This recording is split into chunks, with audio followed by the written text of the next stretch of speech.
तो last class में हमने पीएच कैलकुलेशन पढ़ाया था, जिसमें कि स्ट्रॉन्ग एसिड का पढ़ाया था, स्ट्रॉन्ग बेस का पढ़ाया था, वीक एसिड का पढ़ाया था और वीक बेस का पढ़ाया था। मिक्सचर में अगर हम बात करें तो स्ट्रॉन्ग एसिड का, स्ट्रॉन्ग बेस का, और स्ट्रॉन्ग एसिड और स्ट्रॉन्ग बेस का जो सॉल्ट बना रहा था, जो बाद में जिसका अमाउंट ज्यादा था हम पीएच निकाल रहे थे। इतने फॉर्मेट हमने पढ़ाए थे। तो हमारे दिमाग में तो यह भी होना चाहिए कि अगर स्ट्रॉन्ग एसिड के साथ वीक बेस मिला दे, स्ट्रॉन्ग एसिड के साथ वीक बेस मिला दे, या वीक एसिड और वीक एसिड को ही मिला दे, या वीक एसिड के साथ स्ट्रॉन्ग बेस मिला दे, उस केस में पीएच कैसे निकाला जाए? जब एक स्ट्रॉन्ग एसिड होगा और एक के दोनों स्ट्रॉन्ग नहीं है, मतलब स्ट्रॉन्ग एसिड है और वीक बेस है, या स्ट्रॉन्ग बेस है और वीक एसिड है, या दोनों एक वीक एसिड है और वीक बेस है, इस केस में हम पीएच कैसे निकालेंगे? तो इस केस में पीएच निकालने के लिए हम टॉपिक यहां पर जो स्टार्ट कर रहे हैं वो है सॉल्ट हाइड्रोलाइसिस। एक टॉपिक होने के बाद फिर हम क्वेश्चंस प्रैक्टिस करवाएंगे, तो मैं सारे पीएच फिर से एक बार क्वेश्चन से प्रैक्टिस करेंगे हम, ठीक है? तो पहले इस टॉपिक को हम निपटाते हैं। तो ये टॉपिक है अपना सॉल्ट हाइड्रोलाइसिस। सॉल्ट हाइड्रोलाइसिस, और इस टॉपिक से बहुत ज्यादा क्वेश्चन आते हैं, ठीक है? तो इस टॉपिक को अच्छे से पकड़ के रखना है। 3 टॉपिक यहां से पढ़ाएंगे, सॉल्ट हाइड्रोलाइसिस, बफर सॉल्यूशन और सॉल्युबिलिटी प्रोडक्ट। तो उसमें से एक टॉपिक है सॉल्ट हाइड्रोलाइसिस, और अच्छे से इसको बनाना है क्योंकि ज्यादा क्वेश्चन आते हैं इसमें से, बफर से भी आता है और सॉल्युबिलिटी प्रोडक्ट से भी आता है। तो पहले सॉल्ट हाइड्रोलाइसिस को हम समझते हैं। और यहाँ पर सॉल्ट हाइड्रोलाइसिस क्या होता है, नाम से पढ़ा हुआ सॉल्ट और हाइड्रोलाइसिस। मान लो हमने एक, मैं शॉर्ट में लिख रहा हूं, स्ट्रॉन्ग एसिड और स्ट्रॉन्ग बेस का अगर कंटेनर में हमने दोनों का सॉल्यूशन लिया, तो जो सॉल्ट बनेगा उस सॉल्ट का नेचर क्या होगा? अगर by the way strong acid और वीक बेस का हमने सॉल्ट लिया, क्योंकि जब दोनों को मिलाएंगे तो सॉल्ट ही बनेगा, और उस केस में इसका नेचर क्या होगा और पीएच कैसे कैलकुलेट करेंगे? ठीक है, अल्फा क्या होगा,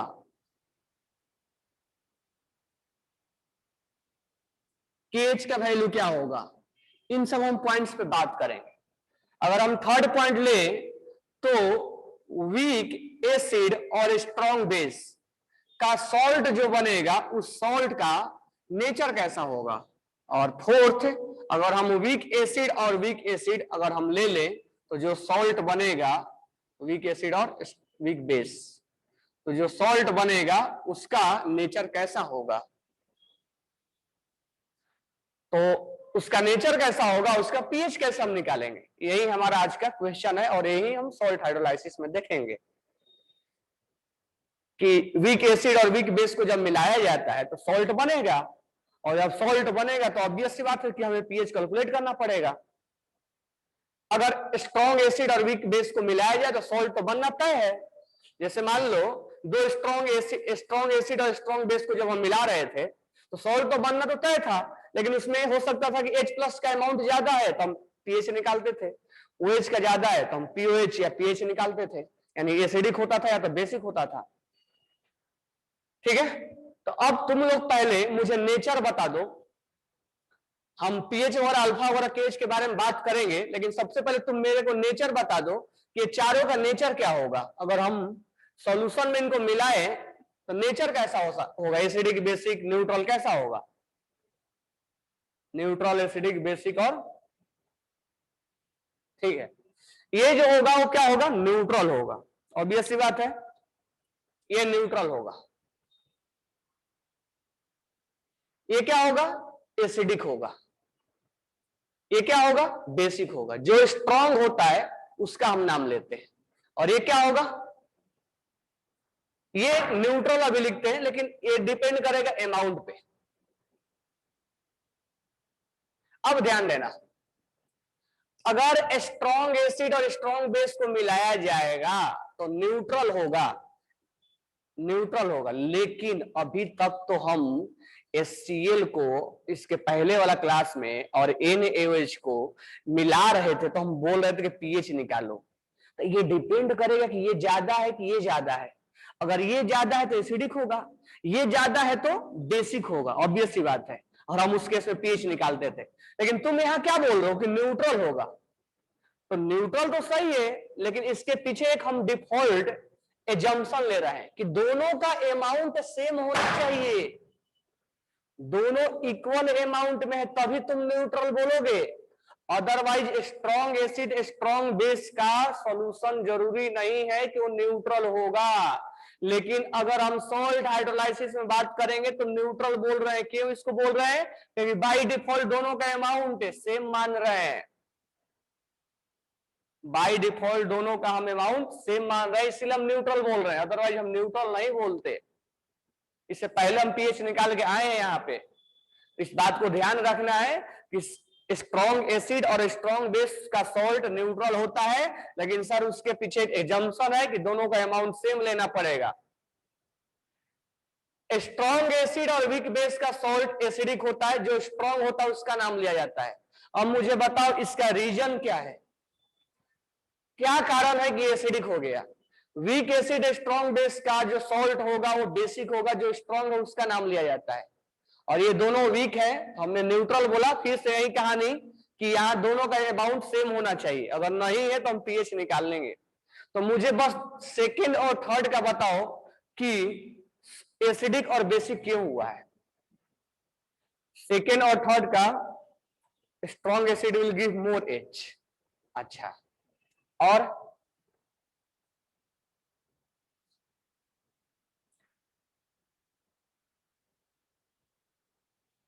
H प्लस का कॉन्सेंट्रेशन मैटर करेगा। अच्छा, और संस्कृति, विशाल कोली, अक्षत। देखो अब ध्यान से। अच्छा, मान लो इसका अमाउंट अगर कम भी रहा तो भी एसिडिक ही होगा।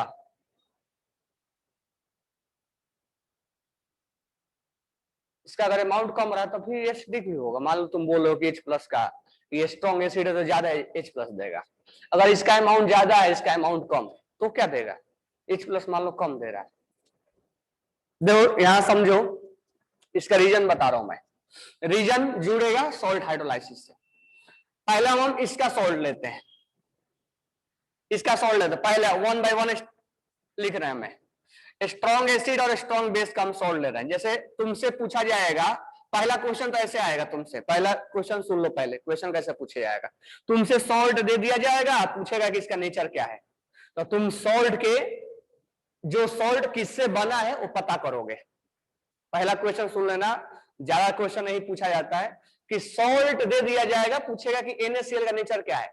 तो तुम NaCl के नेचर को जानने के लिए तुम कहां जाओगे, ये कहां से आया है?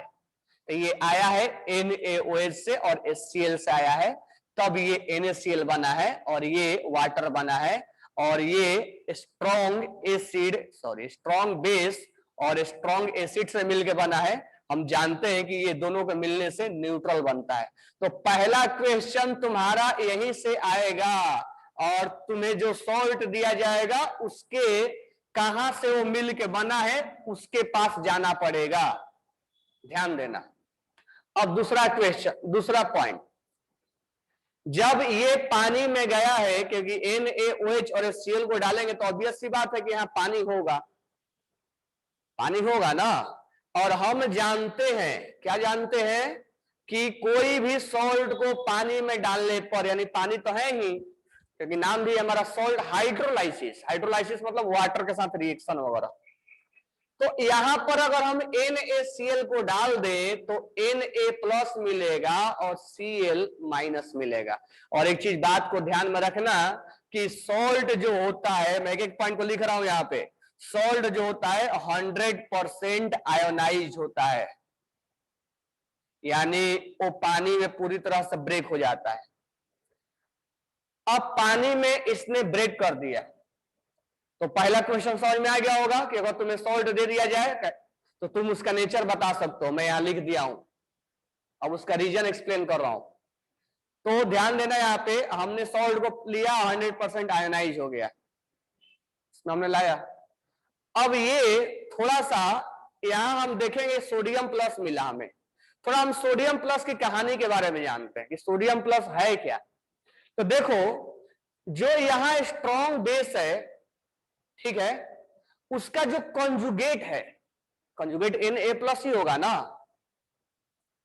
ये NaOH का Na+ क्या होगा, कॉन्जुगेट एसिड होगा, होगा ना। अगर ये स्ट्रॉन्ग है तो ये क्या होगा, वीक होगा, यानी Na+ वीक कॉन्जुगेट एसिड होगा। मैं शॉर्ट में लिखा हूं, Na+ is weak conjugate acid. Cl- का कहानी क्या है, Cl- भी वहां से आए हैं HCl से, तो ये भी जब ये स्ट्रॉन्ग एसिड है तो इसका कॉन्जुगेट वीक होगा, वीक कॉन्जुगेट बेस होगा।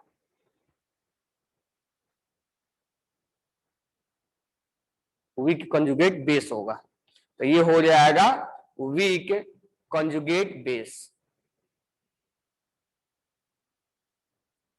स्ट्रॉन्ग एसिड वीक कॉन्जुगेट, दोनों वीक बना, ठीक है। सॉल्ट को पानी में डालने के बाद उसके हम आयंस के नेचर को बारे में पता लगाया हमने, तो पता चला कि दोनों वीक है। ध्यान से सुनना, मैं एक एक स्टेप समझा रहा हूं। ये तो हमारा मतलब टॉपिक का, ये हमें सब पढ़ना है, तो ये टॉपिक जो पढ़ना मैं ऊपर लिखा हूं। अब मैं इसको बता रहा हूं कि ये सॉल्ट हाइड्रोलाइसिस से इसको कनेक्ट कर रहा हूं। पहले हमने सॉल्ट लिया, पहला क्वेश्चन सॉल्ट को पूछा जाएगा कि किस नेचर का है, तो तुम ये पता लगाओगे वो किससे मिलके बना है, जिससे भी मिलके बना है। तो हाँ, 4 यहां लिखा हुआ सीक्वेंस, उसमें से देख के बता दोगे कि उसका नेचर कैसा होगा। बात खत्म। सॉल्ट को अब हाइड्रोलाइसिस करते हैं, पानी में डालते हैं। तो सॉल्ट को हम यहां हाइड्रोलाइसिस कर रहे हैं, तो सॉल्ट को हाइड्रोलाइसिस किया, नहीं पानी में डाला। तो अगर सॉल्ट को पानी में डाले तो सबसे पहला स्टेप जो होगा पानी में डालने पर, या पानी में है तो, कि ये आयोनाइज हो जाएगा, ये आयोनाइज हो गया, टूट गया। टूटने के बाद हम इसके नेचर के बारे में पता लगाए कि Na+ और Cl- का नेचर क्या है। तो हमें समझ में आया कि Na+ सोडियम NaOH से आया है और ये स्ट्रॉन्ग है तो ये वीक होगा, और Cl- Cl से आया है तो स्ट्रॉन्ग हो तो ये वीक होगा। तो हम दोनों आयंस के स्टेप 2 में, हम दोनों आयंस के यानी केटाइन और एनायंस के हम नेचर के बारे में पता किए कि नेचर कैसा है। तो हमें मालूम चला, और ये पता करना तुम्हारा काम है, ध्यान रखना हर चीज तुम पता करोगे, कि दोनों जो आयंस है वो वीक है। ठीक है, हमने पता लगा लिया, उससे क्या फायदा हुए। तो वीक जो होंगे, चाहे कंजुगेट एसिड होगा या कंजुगेट बेस होगा, यानी वीक वीक कंजुगेट, चाहे वो एसिड हो चाहे वो बेस हो, वो उनका हाइड्रोलाइसिस यानी हाइड्रोलाइसिस का मतलब होता है वाटर से रिएक्शन, यानी वाटर से उनका रिएक्शन नहीं होगा। ये पानी के कांटेक्ट में तो रहेंगे लेकिन ये पानी के साथ कुछ नहीं कर पाएंगे और उनका हाइड्रोलाइसिस नहीं होगा। तो पानी में हाइड्रोलाइसिस का मतलब होता है वाटर के साथ रिएक्शन, तो पानी में इनका हाइड्रोलाइसिस नहीं होगा, यानी पानी के साथ ये रिएक्शन नहीं करेंगे, बाकी करेंगे वो देखेंगे हम आगे। यानी स्ट्रॉन्ग और स्ट्रॉन्ग स्ट्रॉन्ग कंजुगेट एसिड चाहे बेस, ये हाइड्रोलाइसिस करते हैं, यानी वाटर के साथ रिएक्शन करते हैं। कैसे करते हैं बाद में आगे समझेंगे, इसमें जब आएगा तब। तो एक बात तो हमें क्लियर हो गया कि हाइड्रोलाइसिस का मतलब होता है वाटर के साथ रिएक्शन, और वाटर के साथ रिएक्शन करवाना है तो हमें उस सॉल्ट का जो केटाइन पार्ट है और एनाइन पार्ट है, उसके बारे में हम पहले समझेंगे कि वो केटाइन वीक है कि स्ट्रॉन्ग है। अगर वीक है तो पानी के साथ रिएक्शन नहीं जाएगा, अगर स्ट्रॉन्ग है तो पानी के साथ रिएक्शन जाएगा। अब यहां से आगे समझो, एक एक स्टेप में बता रहा हूं, उसको सारे समझना। अब जब पानी के साथ ये रिएक्शन करेगा ही नहीं, नहीं तो ये करेगा नहीं तो ये करेगा, तो पानी का जो H प्लस और OH प्लस जो है वो मेंटेन रहेगा। यानी पानी का H प्लस और OH माइनस कहीं डिस्टर्ब नहीं हुआ है। अगर डिस्टर्ब होता तब तो एसिडिक और बेसिक होता, डिस्टर्ब होता तब तो एसिडिक और बेसिक होता, या किसी का अमाउंट ज्यादा होता तब एसिडिक बेसिक होता।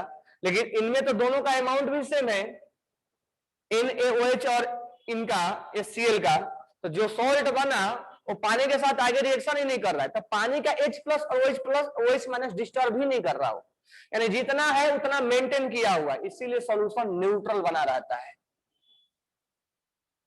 अगर ये पानी का H प्लस और OH माइनस डिस्टर्ब किया होता, रिएक्शन में गया होता, तब जाके वो कहीं ना कहीं एसिडिक और बेसिक बनाता है, इक्वल अमाउंट होने के बावजूद भी। तो मुझे ये 2-4 स्टेप तुम लिखोगे या मैं लिखवाऊं? ये समझ में आया क्या? पहला स्टेप वाला मैं बताया, अभी आगे वाला बताएंगे 2, 3, 4। क्या ये बातें लिख लिए तुम लोग?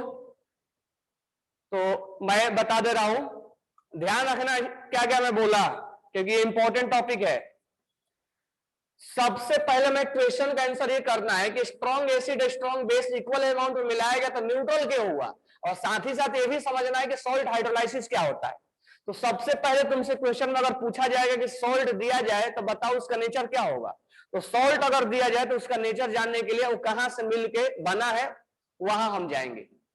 तो ये NaOH और HCl से मिलके बना है, तो ये स्ट्रॉन्ग एसिड स्ट्रॉन्ग बेस है, तो उसका सॉल्ट न्यूट्रल होगा। ये हम बातें खत्म हो गई, एक क्वेश्चन हमारा हो गया। सेकेंड पॉइंट, सॉल्ट 100% आयनाइज होता है, स्ट्रॉन्ग इलेक्ट्रोलाइट होता है, बात हम पहले से जानते हैं, ठीक है। अब थोड़ा सा हाइड्रोलाइसिस से इसको कनेक्ट करते हैं और पता करते हैं कि इसका न्यूट्रल क्यों आया। तो हमने सॉल्ट को पानी में डाला, आयनाइज हो गया, तो पहला स्टेप आयनाइज होता है, ठीक है। आयनाइज होने के बाद केटाइन और एनाइन के बारे में हमने पता लगाया। क्या पता लगा कि सोडियम प्लस और HCl माइनस क्या है। तो मुझे मालूम चला कि सोडियम प्लस NaOH से आया है, ये स्ट्रॉन्ग है, इसका कॉन्जुगेट वीक होगा, और Cl माइनस HCl से आया है, इसका कॉन्जुगेट वीक होगा। फिर क्या मालूम चला, फिर अगला स्टेप जो है हमारा, हमने उस आयंस के नेचर के बारे में पता किया, यानी स्टेप 1 और स्टेप 2 हमने किया। स्टेप 1 में हमने आयनाइज किया और स्टेप 2 में हम उसके नेचर के बारे में पता लगाए, तो मालूम चला कि ये दोनों वीक है। अब स्टेप 3 में अब हमें एक नॉलेज यहां पर चाहिए, जो कि अभी तक हम इस चीज का नॉलेज नहीं था, कि हाइड्रोलाइसिस करवाना है, यानी वाटर के साथ रिएक्शन करवाना है। तो वीक कंजुगेट यानी केटाइन और एनाइन अगर वीक हुआ तो पानी के साथ वो रिएक्शन में आगे नहीं जाएगा। ये बात पहला इंफॉर्मेशन तुम्हें मिला, जो कि इससे पहले तुम्हें मालूम नहीं था कि हाइड्रोलाइसिस का मतलब क्या होता है, मतलब वाटर के साथ रिएक्शन होता है और वीक वाला उसके साथ रिएक्शन नहीं करता है, उसके पास इतना कैपेबिलिटी नहीं होता है कि वो रिएक्शन करने जाए। स्ट्रॉन्ग कंजुगेट एसिड और बेस हाइड्रोलाइसिस में पार्टिसिपेट करते हैं क्योंकि उनके पास कैपेबिलिटी होता है कि वाटर के साथ रिएक्शन करे। ये बात हमारे को इंफॉर्मेशन आगे, अब मैं इनमें नहीं बताऊंगा, तो ये हमारे लिए इंफॉर्मेशन वाला टॉपिक हुआ। तो यहां पर अब स्टेप 3 के बाद जब ये रिएक्शन में, अब हम लास्ट फाइनल कंक्लूजन में पहुंच चुके हैं, जब ये रिएक्शन में वाटर के साथ रिएक्शन ही नहीं किए तो वाटर का H प्लस और OH प्लस मेंटेन है, H प्लस और OH माइनस इक्वल है, इसीलिए सोल्यूशन न्यूट्रल बना रहेगा। तो यहां से हर चीज का हम आंसर लेके आएंगे। ये बातें क्लियर हो गई होगी? हटा दो इसको। ओके, अब सेकंड पे आते हैं। तो इस केस में तुम्हें अगर तुमसे क्वेश्चन में पूछेगा कि पीएच क्या होगा, तो इसका पीएच क्या हो जाएगा? इसका पीएच हमें निकालने की जरूरत है क्या?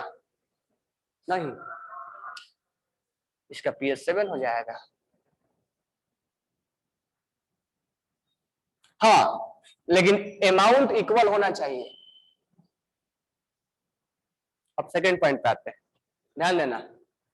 वीक एसिड और स्ट्रॉन्ग बेस का मिला हुआ सॉल्ट एसिडिक क्यों हुआ? चलो एक एग्जांपल लेते हैं, एक सॉल्ट लेते हैं जो वीक स्ट्रॉन्ग एसिड से मिलकर बना होता है, CH3 C double bond O और NH4। ये तुम्हें क्वेश्चन में ऐसे पूछेगा कि ये सॉल्ट है, बताओ इसका नेचर क्या है। तो तुम्हारा सबसे पहले काम ये होगा कि ये किससे मिलके बना है। सॉरी, ये तो दोनों, ये वाला एग्जांपल लेते हैं, NH4Cl। ये सॉल्ट दिया गया है, ये कैसा है? तो सबसे पहले तुम आओगे कि NH4OH प्लस HCl, ये इनसे ही मिलके बना होगा, और ये NH4Cl हो गया होगा, और ये वाटर हुआ होगा। तो हमने पता लगाया तो मालूम चला कि NH4Cl जो है NH4OH और Cl से मिलकर बना है, और हम अभी तक जान चुके हैं कि ये वीक बेस होता है और ये स्ट्रॉन्ग एसिड होता है।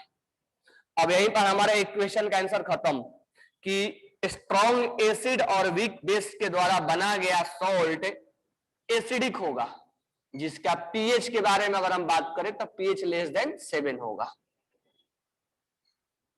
एसिडिक होगा। अब हम पता लगाते हैं कि क्यों एसिडिक होगा, फिर हम पता लगाएंगे लेस देन 7 अगर एसिडिक है तो निकाले तो कैसे निकाले, निकालना भी है ना, केवल 7 लेस देन 7 कहने से थोड़े होगा, 5 होगा, 3 होगा, 2 होगा, निकालेंगे भी हम, तो निकालना तो हम सीखेंगे ही।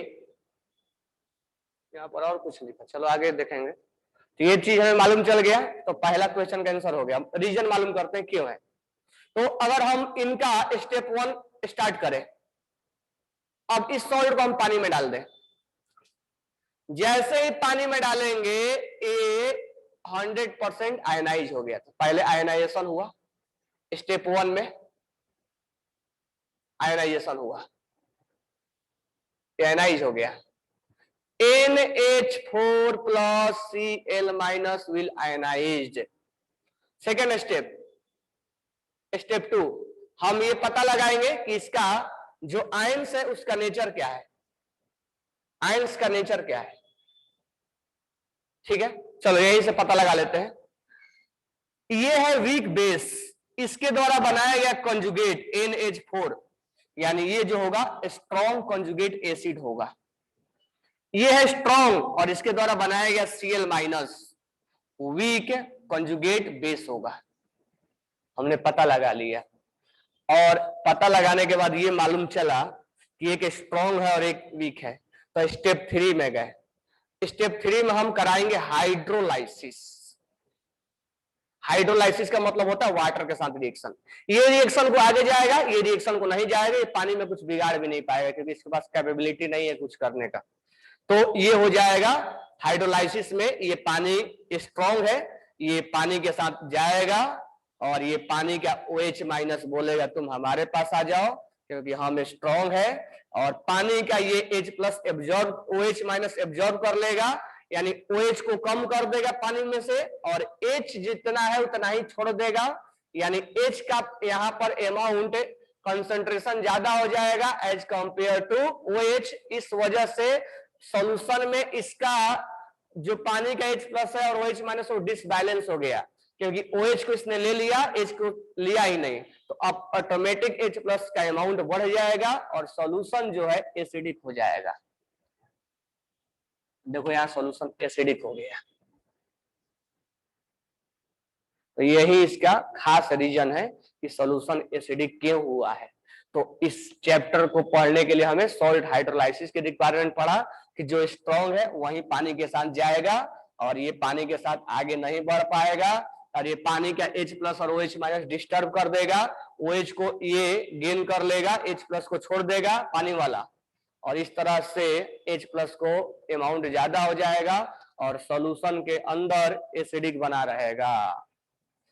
ठीक है, तो पीएच इसका लेस देन 7 होगा, लेकिन बात यह भी है कि पीएच लेस देन 7 कहने से नहीं होगा, हम कैलकुलेट भी करेंगे।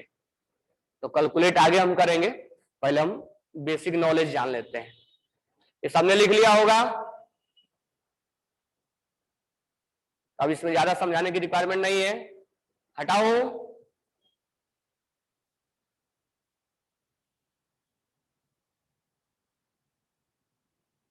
नेक्स्ट पॉइंट पे आते हैं। अगर हम नेक्स्ट पॉइंट पे बात करें कि ये बेसिक क्यों हुआ, तब तुम बता सकते हो, मुझे उतना बताने की जरूरत नहीं है। चलो मैं एक सॉल्ट ले लेता हूं, CH3COONA, सोडियम एसीटेट बोलते हैं इसको, सोडियम एसीटेट। तो तुमसे ऐसे क्वेश्चन पूछेगा कि सोडियम एसीटेट किस नेचर का होगा, तो तुम जाओगे कि कहां से मिलके बना है। तो ये मिलके बना है हुआ है एसिटिक एसिड और NaOH से, दोनों से ये मिलके ये बनेगा। तो मैं अब ज्यादा डिटेल में नहीं जा रहा हूं। तो ये है वीक एसिड, वीक एसिड, और ये है स्ट्रॉन्ग बेस। वीक एसिड और स्ट्रॉन्ग बेस का जो सॉल्ट बनता है वो बेसिक होता है। पहला क्वेश्चन हमारा खत्म। अब दूसरा क्वेश्चन, क्यों क्यों ऐसा हुआ है। तो हम हाइड्रोलाइसिस कर देंगे, पानी में डालेंगे सोडियम एसीटेट को, जाओ उसी में डूब जाओ। ये जाके इसी में डूब गया, डूबते ही दो पार्ट में ब्रेक हो गया, ये डूबा और ये डूबा, दोनों अलग अलग, डूबते ही अलग अलग दो पार्ट में ब्रेक हो गए, जिंदगी इसकी समाप्त हो गई। अब इसके पास गए कि तुम किस नेचर का हो, तो ये बोला कि ये किस नेचर का है, तो ये बोला कि हम तो वीक से आए हैं, तो वीक वाला हम स्ट्रॉन्ग हो जाएंगे, तो ये स्ट्रॉन्ग कॉन्जुगेट बेस हो जाएगा। और इससे पूछा गया तुम क्या हो, तो ये बोला हम तो NaOH से आए हैं, हम तो स्ट्रॉन्ग थे, और यहां पर आके हम क्या बन गए, वीक कॉन्जुगेट एसिड हो गए।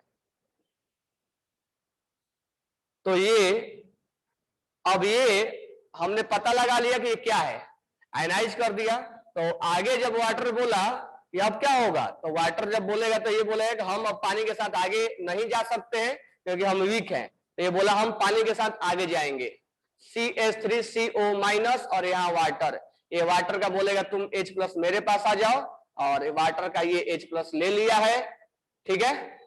और ये वाटर का OH- को डिस्टर्ब कर दिया, H+ को डिस्टर्ब कर दिया, H को खींच लिया है, OH को छोड़ दिया है। और ये मत सोचना कि ये टूटेगा भी, अब ये उतना नहीं टूटेगा, वीक है।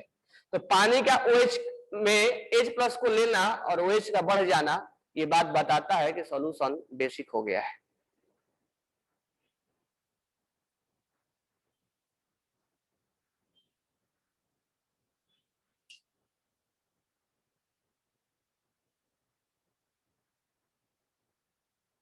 हो गया।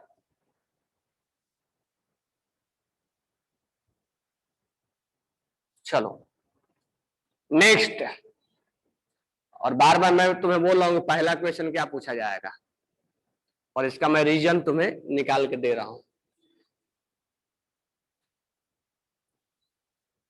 अब ध्यान देना, लास्ट वन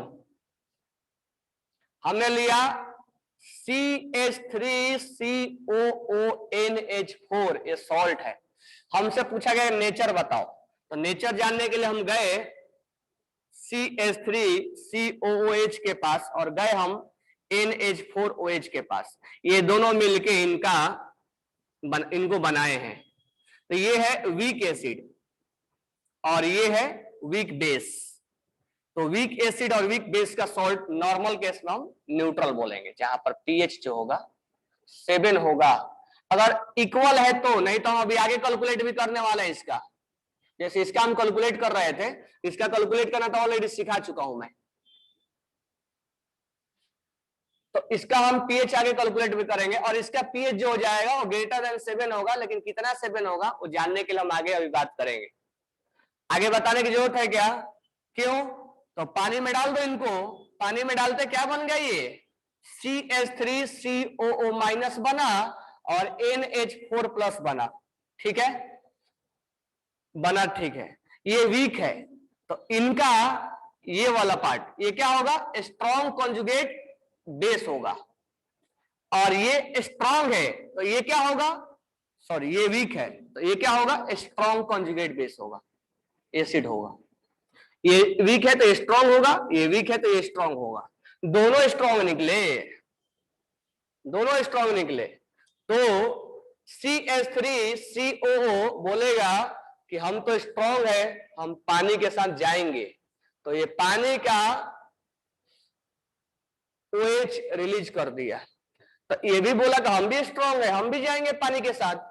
तो ये पानी के साथ अगर जाएगा तो ये NH4OH और ये H+। अगर ये दोनों इक्वल अमाउंट में है तो ये H+ को जितना ये एब्जॉर्ब करेगा, गेन करेगा, उतना ही अमाउंट में ये OH को एब्जॉर्ब करेगा। लेकिन ये एक बात ऐसी है कि हम मान के चल रहे हैं कि दोनों इक्वल अमाउंट में H+ को और OH- को एब्जॉर्ब कर रहे हैं, इसलिए पानी का H+ और OH- मेंटेन रहेगा। अगर कहीं नहीं किए इक्वल अमाउंट में तो सॉल्यूशन या तो एसिडिक हो जाएगा या तो बेसिक हो जाएगा। उसीलिए हम कभी कभी निकालते भी हैं इसका पीएच, क्योंकि ये H+ को ले लिया और ये OH- ले लिया। तो अगर हम मान के चलते हैं कि दोनों इक्वल अमाउंट में लिया तब तो न्यूट्रल मेंटेन रहेगा। अगर कहीं इधर उधर इक्वल अमाउंट में नहीं लिया, जैसे ये 10 ले लिया, ये 5 ही ले लिया, सॉल्यूशन बेसिक बन जाएगा। It should be depend upon strong conjugate. हाँ, डिपेंड भी करेगा और उस पर भी डिपेंड करेगा कौन कितना ले रहा है। लेकिन अभी दोनों को हम पैरामीटर पे लेके बैठे नहीं है कि हम दोनों को पता कर ले कौन इसमें से ज्यादा लेगा। तो बाय डिफॉल्ट एक हम एजम्पशन लेके चलेंगे कि नहीं, दोनों इक्वल अमाउंट में लेगा। अगर नहीं लेगा तो हम इसका पीएच निकाल लेंगे, क्वेश्चन में दिया रहेगा और हम उसका पीएच जरूर कैलकुलेट करेंगे। इसीलिए हमने यहां पर बोला कि इसका पीएच कैलकुलेट करेंगे। हम हमेशा 7 नहीं बोलेंगे, डिपेंड करेगा कि ये ज्यादा लिया है कि ये ज्यादा लिया। तो ये हमें क्वेश्चन वेरीफाई करके दे देगा, तुम्हें हमें केवल निकालना रहेगा। ठीक है, तो ये ही कहानी है इसका कि क्यों ये न्यूट्रल हुआ और क्यों बेसिक हुआ, क्यों एसिडिक हुआ। ठीक है, अब यहां से एक तो क्वेश्चन ये पूछ लेगा कि सॉल्ट का नेचर क्या है।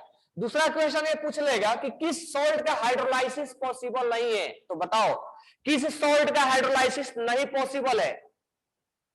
विच सॉल्ट है hydrolysis will not possible.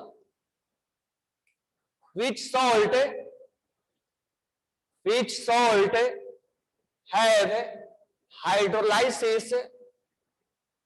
Hydrolysis will not possible.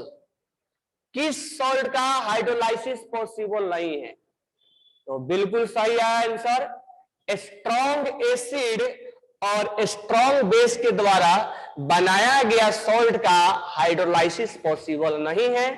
इसको नोट डाल के लिख लीजिएगा, ये भी क्वेश्चन में पूछा जाता है आपसे। तो छोटे छोटे क्वेश्चन आपके सामने रख दिया जाएगा।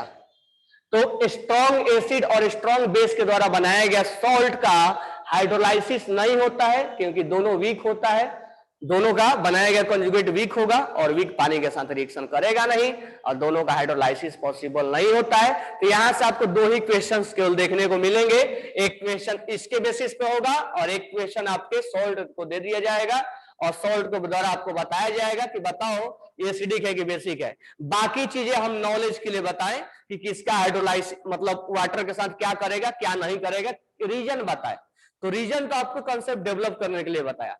बाकी क्वेश्चंस दो ही एराइज होंगे। अब हम आगे बढ़ते हैं। अब आगे हम इस पॉइंट पे बात करते हैं कि इनका पीएच कैसे कैलकुलेट करें। पीएच कैसे कैलकुलेट करें, जैसे हमने लिख दिया तो लिखने से थोड़े होगा ये तो चलो। अच्छा, मान लो इसका अमाउंट ज्यादा या कम हुआ तो हम निकालना सिखाया है तुम्हें पहले। इसका अमाउंट ज्यादा या कम है इसको हमें पहले निकालना सिखाया है। जरूरी है कि अभी पीएच 7 होगा, ये अमाउंट पे डिपेंड करेगा किसका अमाउंट ज्यादा है। यहाँ हमने इक्वल अमाउंट मान लिया है। बाकी हम 3 के बारे में बात करेंगे, ठीक है। ये पहले वाला के बारे में हम बात नहीं करेंगे।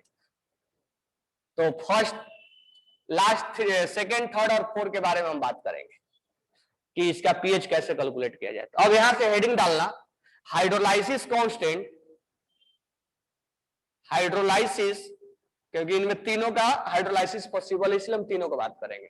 हाइड्रोलाइसिस कांस्टेंट यहां बात करेंगे और यहां हम बात करेंगे हाइड्रोलाइसिस कांस्टेंट के बाद हाइड्रो डिग्री ऑफ हाइड्रोलाइसिस।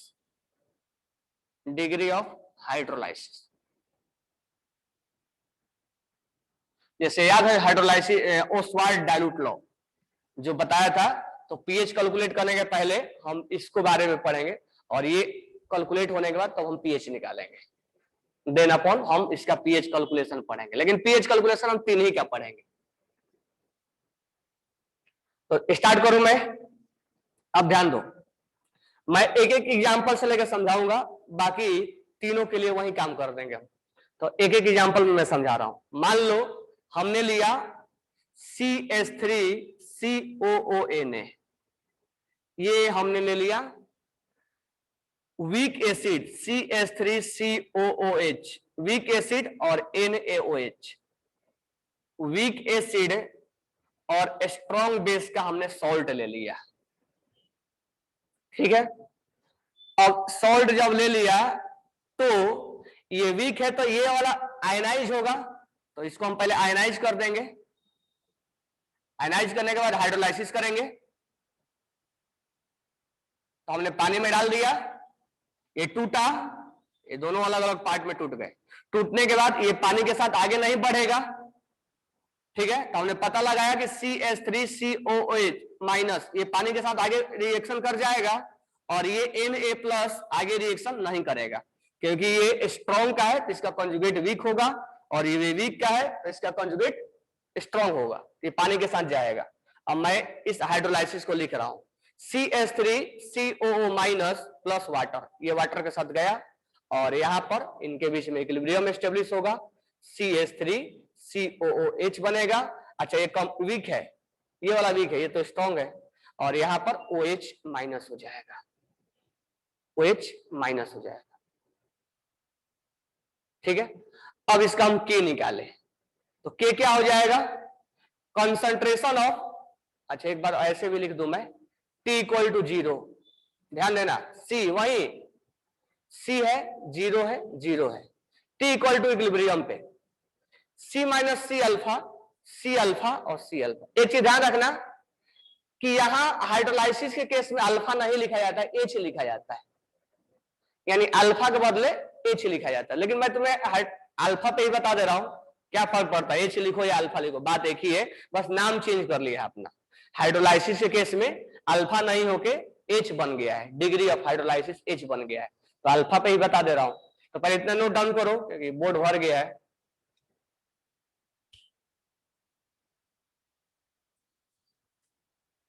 यहां मैं अगर लिखूं K, तो कंसंट्रेशन ऑफ CH3COOH, और यहां हो जाएगा OH माइनस, और यहां हो जाएगा CH3COO माइनस।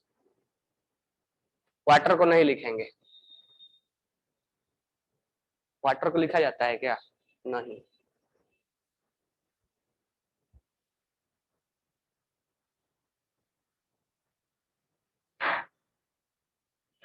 और इस K को हम नाम देंगे KH, इस K को हम नाम देंगे KH, यही है हाइड्रोलाइसिस कांस्टेंट KH।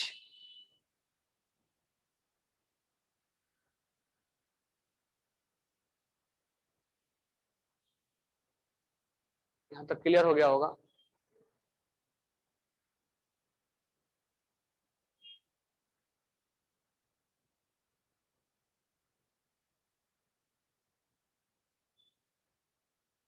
सबने लिख लिया, किसी को डाउट नहीं है ना यहां तक?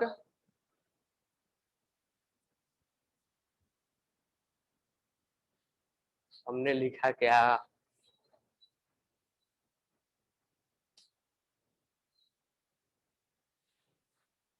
ओके।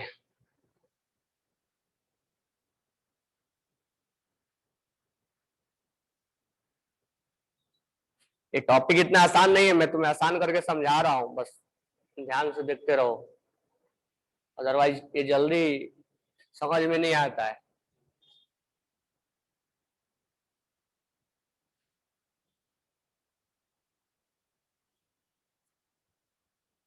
लिख लिए, अब मैं इस पार्ट को हटाता हूं, इस पार्ट का कोई जरूरत नहीं है।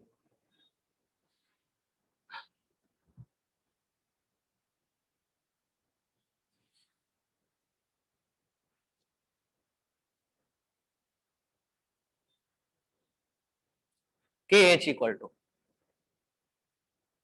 COOH, C alpha, OH minus C alpha, और ये क्या था, C माइनस सी अल्फा। तुम देखे होगे कि ऑस्वाल्ड डायल्यूट लॉ की तरह ही आ रहा है। अगर मैं इसको कॉमन निकाल दूं, KH C अल्फा स्क्वायर और C 1 माइनस अल्फा, इसी से एक C कैंसिल हो जाएगा। और यहां पर ये मान लो कि ये नेगलेक्ट मैं कर दूं, नेगलेक्ट कर दूं तो क्या आ गया, C अल्फा स्क्वायर। यानी यहां से हम अल्फा क्या निकाल देंगे, अल्फा बोलो या H बोलो, root under KH upon C।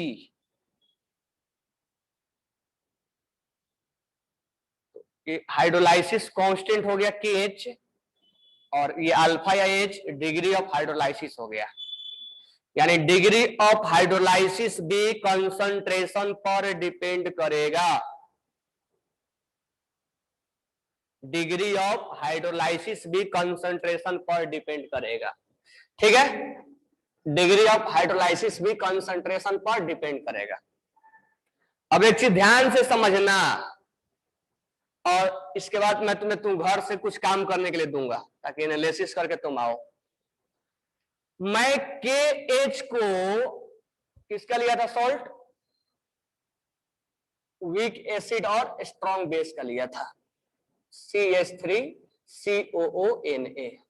KH को हम KW अपॉन KA क्या हम लिख सकते हैं या नहीं लिख सकते हैं, मैं तुम्हें प्रूफ करके बता रहा हूं कि हाँ लिख सकते हैं।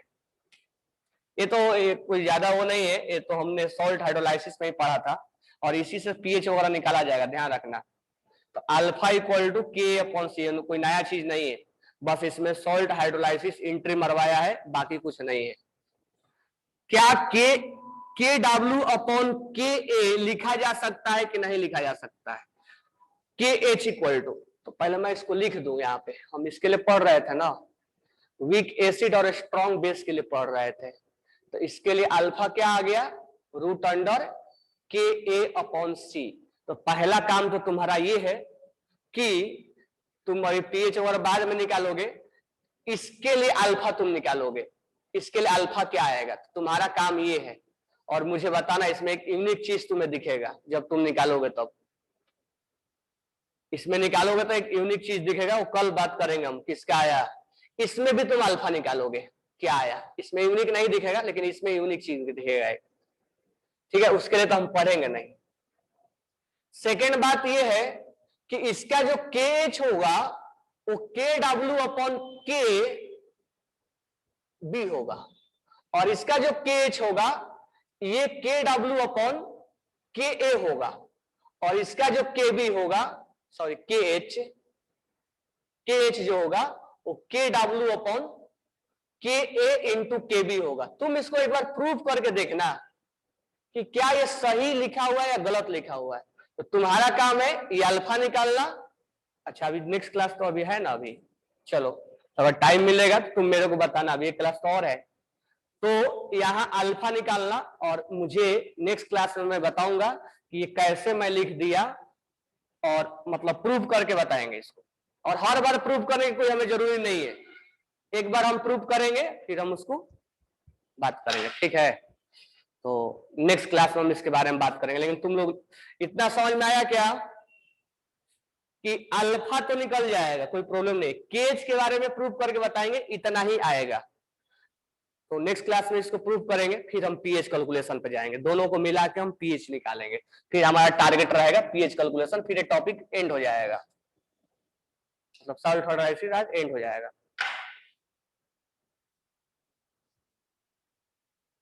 क्या ये बातें समझ में आई? तो नेक्स्ट क्लास में हम इसके बारे में प्रूफ करेंगे, और इसके बारे में अगर टाइम मिलेगा तो मेरे को बताना नेक्स्ट क्लास में किसका आया आंसर, मैं सुनना चाहता हूं तुमसे। Okay, thanks to all.